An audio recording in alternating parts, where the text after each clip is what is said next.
Hello, it's Juliet here, the Sanity Nanny. So I was just thinking earlier, I was having some thoughts about some of the children that I've looked after and how what I see is quite different to perhaps what a parent sees. And what I'm thinking about in particular is child behaviour. Now, I've worked with many families all over the world with quite a wide range of ages, but mostly with under fives or up to sort of 5 or 10. And what I've really noticed is there's a lot of parents who tell me that their child has a certain behaviour, and they say they've tried this, they've tried that, and everything they can think of, but they just can't get this child to cooperate. And what I feel is really going on, because when I see these children, I love a challenging child. That, I don't see them as a challenge. They are just, a child. It's a child in his or her own right. And until you can really understand what's going on for that child, you won't be getting through to them. And so all your efforts will be wasted. And that's where all the frustration and the anger and the resentment and the hurtful words and everything are expressed. And then of course there's the regret and guilt that goes with that. But at the end of the day, even when things sort of calm down, if you still haven't managed to communicate with your child and sort of really understand and get under the skin of them and really find out what's going on for them, and very often just asking them, what's wrong with you? Is there something wrong at school? Has somebody upset you? What happened at nursery?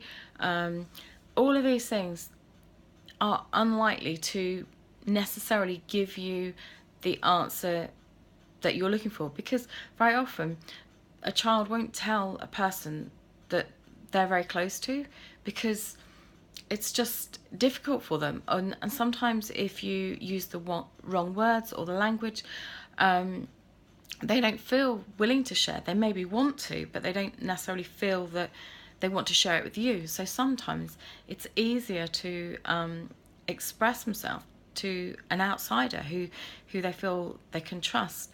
And thinking of a couple of children that families I've helped, I had one little girl who was 6, who was very bright, was doing really well at school, but she actually went to 2 schools because she was bilingual, and her parents wanted to keep up the native language, and they wondered whether this might be part of the issue.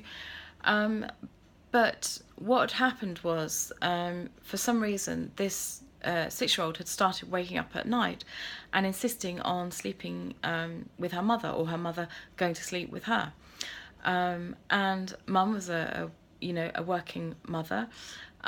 So, after a few days of this, things are getting beyond a joke, and mum's getting really exhausted. And then her other child was waking up at sort of 6 o'clock in the morning. So, it was a full-on day that she knew she had ahead. And then to be up, in the middle of the night at, 1 or 2 o'clock in the morning for a couple of hours or so, trying to settle the older child was really, really difficult. And she really started to question herself, and she then also started to question her child's mental state, and whether her child had a mental health problem. So I know that there's another number of other parents who are feeling the same, but feel a little bit uncomfortable about perhaps asking for help, but because they might be afraid of getting the answers, or their worst fears coming true.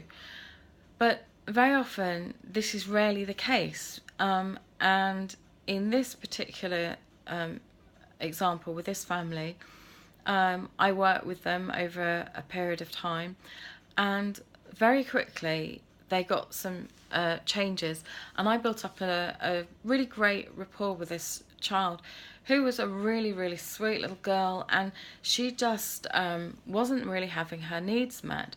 and there was one or two things going on at school. And when we started to look at it, and she felt heard and understood, everything started to sort of calm down. She started sleeping through the night. And her parents had some new tools and ways to respond to her, including Dad, who hadn't previously, really recognised that, they had a problem. And, he turned around to me and said, thank you. I hadn't realised, what was going on. You've really shown me how to handle things. And he was so grateful, and realised that, it wasn't as bad as, they were thinking it was. And Mum's, confidence grew. And ultimately, she decided to keep her job because, things were getting so bad. She was considering giving up her part-time job that she loved. So this is just an example from one family that I've worked for, and the other really amazing thing was that this child, the next time I saw her, she hadn't seen me for a little while, and I'd spent some time with her parents. And then when she came back in, she rushed over to me and she gave me the biggest hug. And it was just the most rewarding moment ever. And her parents just stood there and looked at each other. And her mother said to me afterwards that, she reserves those hugs for her grandmother. And that was just such a special moment. And I'm so grateful that they reached out and we got things resolved. But I do know, as I say, that there are other families who are tearing their hair out with their children, not really understanding what's going on for them. And as I say, very often it's only a small few changes that you need to make to get the change and adjustment. Thinking of another child who was 4 or 5, and he'd struggled. He had he wore glasses, and his little brother, who was a year or two younger, was just the most sweetest, amiable, easygoing child. And so the older child's behaviour kind of really stood out in comparison. But again, I didn't find him difficult. It's just, I say, you need to connect with your child and find out what's really going on for them. And when you can do that, you can, alleviate their fears. You can make them feel valued and understood, because at the end of the day, that's how we all want to feel. It's not just children, it's ourselves. So if any of this resonates with you, or you've got a concern about your child, please get in touch. All calls are in confidence, or visit my website, sanitynanny.com. If you'd like to book, then go to my Facebook page and you'll find my diary there. So I hope this has been of help to some of you. If not, perhaps pass it on to your friends if you know somebody else that may be struggling. So thank you for watching, and I'll see you again soon with some more tips on your children and family life. Thank you.